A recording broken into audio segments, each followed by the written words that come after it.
Hello दोस्तों, online study point में आपका स्वागत है। और आज की जो हमारी वीडियो है उसमें हम जो लास्ट ग्रेट मुग़ल एम्परर थे, ठीक है ना, सबसे हम बात करें लास्ट में जो सबसे पावरफुल एम्परर बचे हुए थे जो कि कौन थे, औरंगज़ेब। उनसे रिलेटेड हम सारे ही क्वेश्चन डिस्कस करने वाले हैं जो कि प्रीवियस ईयर में एग्ज़ाम्स में पूछे भी गए हैं और आपके आने वाले एग्ज़ाम्स के लिए भी बहुत ज़्यादा हेल्पफुल होने वाले हैं। तो वीडियो को लास्ट तक देखिएगा। वीडियो अगर पसंद आता है तो लाइक एंड शेयर ज़रूर करें, और आपने अगर अभी तक चैनल को सब्सक्राइब नहीं किया तो प्लीज़ चैनल को सब्सक्राइब कर लें, बेल आइकन प्रेस करें। और वीडियो का नोटिफिकेशन अगर आपको नहीं मिलता है तो प्लीज़ टेलीग्राम ग्रुप को ज्वाइन करें, वहाँ पर सारे ही वीडियो के नोटिफिकेशंस और पीडीएफ आपको मिल जाएंगे। ये हमारे बाकी के सोशल मीडिया अकाउंट्स हैं जहाँ पर आप हमको अपडेट्स के लिए फॉलो कर सकते हैं। तो आइए शुरू करते हैं आज की वीडियो। औरंगज़ेब का जन्म जो कि यहाँ पर हमें बताना है जो डेट है कब हुआ था, ठीक है। और बात करें कि हम कहाँ हुआ था तो दोहद या फिर दाहोद यानी कि गुजरात, ठीक है ना, ये याद रखिएगा। तो इनका जो जन्म है वो कब हुआ था तो ये हुआ था 3 नवंबर 1618, ठीक है। कब हुआ था? 3 नवंबर 1618। लूसेंट की जो बुक है उसमें जो इनकी डेट ऑफ बर्थ दी गई है वो 24 अक्टूबर 1618 दी गई है, ठीक है ना। और मेजरली अगर आप सर्च करेंगे तो 3 और 4 नवंबर आपको मिलेगा, ठीक है। नेक्स्ट देखते हैं औरंगज़ेब की माता का नाम क्या था। तो देखिए औरंगज़ेब की जो माता थी उनका नाम था मुमताज़ महल, ठीक है ना। और जो उनका बात करें ओरिजिनल नेम था तो वो था अर्जुमंद बानो बेगम, ठीक है। जो शाहजहाँ ने, जो इनके पिता थे, औरंगज़ेब के पिता थे शाहजहाँ, उन्होंने उनकी वाइफ जो थी मुमताज़, उनके लिए जो ताजमहल बनवाया था तो उनका जो ओरिजिनल नाम था अर्जुमंद बानो बेगम। मैंने सोचा औरंगज़ेब ज़्यादा इंपॉर्टेंट है इसलिए आज हम पहले उनका लेक्चर ले आए हैं। अभी 2 मुग़ल एम्परर बचे हुए हैं, ठीक है ना, जहांगीर और शाहजहाँ।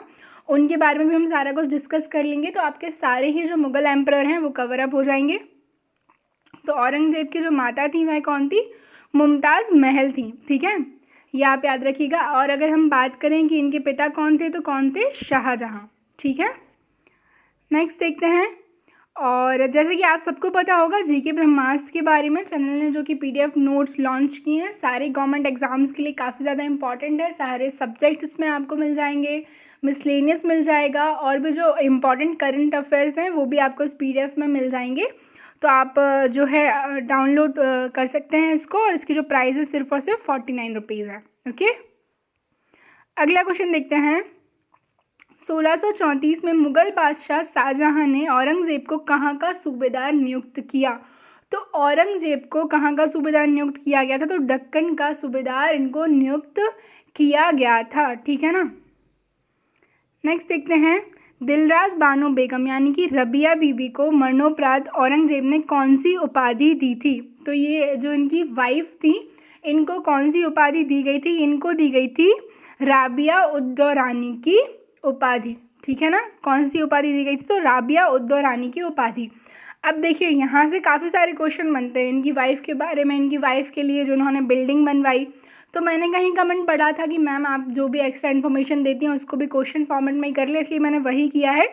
हर एक जो फैक्ट मैं आपको बताती वो सारे मैंने क्वेश्चन फॉर्मेट में लिख लिए हैं। तो अगला जो क्वेश्चन है, बीबी का मकबरा जो है इसका निर्माण कराया गया था औरंगज़ेब के द्वारा, और उनकी जो वाइफ थी रबिया उद्दौरानी उनके लिए, ठीक है ना।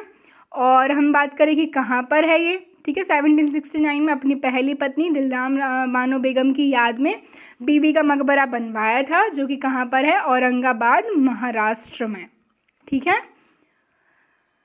अगला क्वेश्चन देखते हैं। कौन सा मकबरा द्वितीय ताजमहल कहलाता है। तो जो बीबी का मकबरा है इसको क्या कहा जाता है? द्वितीय ताजमहल भी कहा जाता है, ठीक है। जो ताजमहल है उसको देखकर ही बनाया गया था। और ताजमहल के हम बात करें निर्माण करने वाले जो मुख्य स्थापत्य कलाकार थे उनका नाम था उस्ताद अहमद लाहौरी, ठीक है। किसके द्वारा बनवाया गया था? तो शाहजहाँ के द्वारा मुमताज़ महल यानी कि अर्जुमंद बानो बेगम के लिए बनवाया गया था।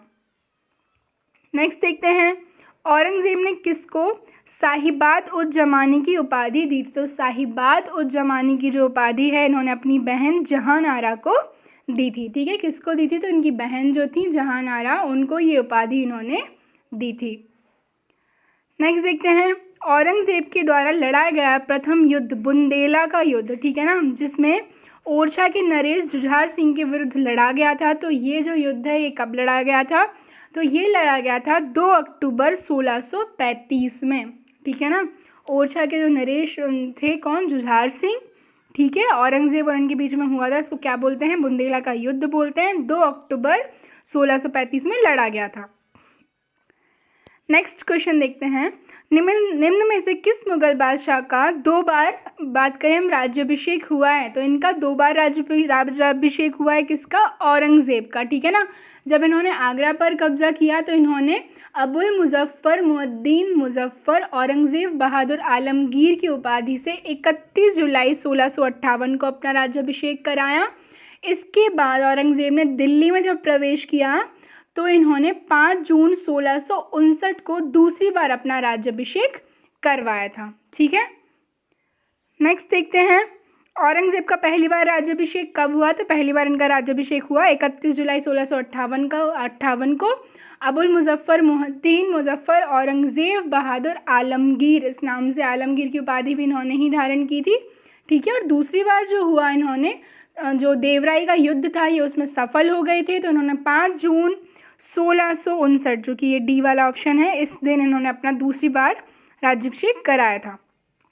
औरंगज़ेब ने आलमगीर की उपाधि कब धारण की? तो आलमगीर की उपाधि जब इन्होंने पहला अपना राज्याभिषेक करवाया था 31 जुलाई 1658 में, तब धारण की थी। नेक्स्ट देखिए, निम्न में से किसे जिंदा पीर और दरवेश के नाम से भी जाना जाता था? तो जिंदा पीर और दरवेश के नाम से भी औरंगज़ेब को ही जाना जाता था।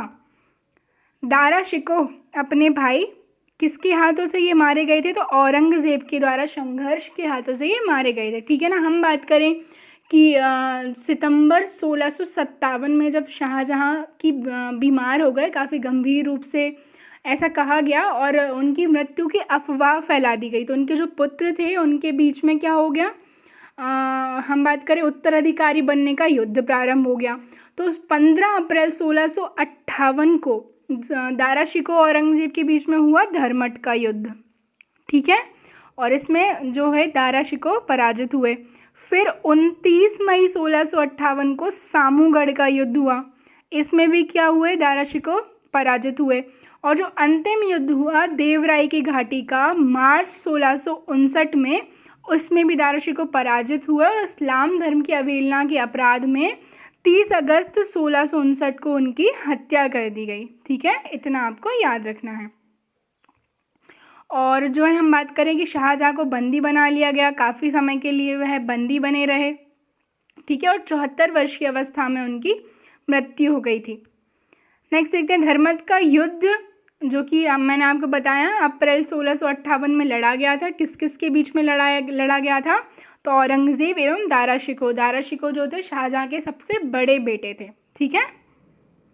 नेक्स्ट क्वेश्चन देखते हैं, औरंगज़ेब के दक्षिण में जिन 2 राज्यों को विजय किया गया था, तो औरंगज़ेब ने कौन से दक्षिण के 2 राज्य थे जिनको विजय किया था? तो वह कौन थे? बीजापुर एवं गोलकुंडा। 1685 में बीजापुर और 1687 में गोलकोंडा को औरंगज़ेब ने मुगल साम्राज्य में मिला लिया था।